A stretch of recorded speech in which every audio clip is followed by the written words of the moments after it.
So we're over here at Taylor's and Company, looking at all the different variations of the revolvers that they have. They have some pretty sweet one. This is a case hardened finish on here. They got the Army Outlaw.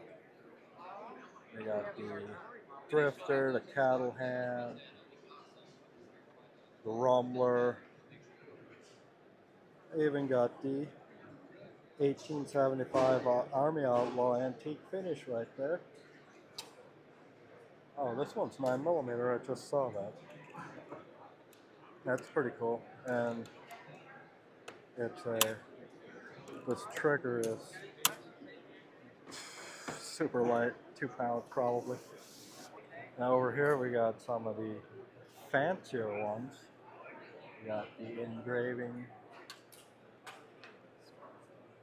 ones. This one has the coin finish on it with the engravings in it.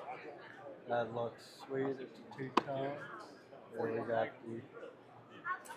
some more. There's case hardened one.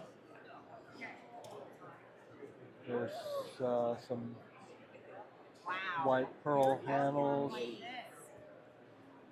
stainless steel finish, all nice and shined up. There's a black with the white handles. Man, they got a lot of nice looking guns here. Wow, that looks beautiful. The black accents in that grid, all the engraving on there. Here's another one, and most of these are 357 Magnum and 45 Long Colt, and multiple different barrel lengths.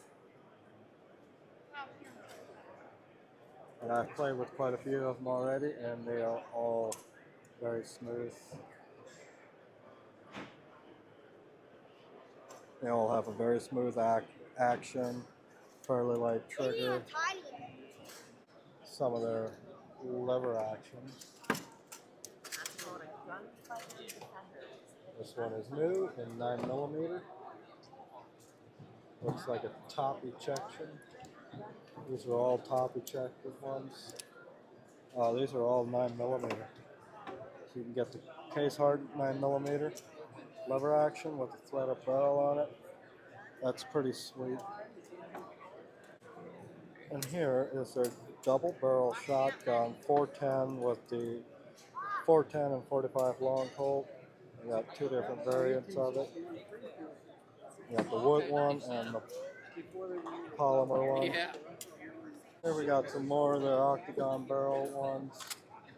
There's a bunch of different lever actions with the gold plated or nickel finish.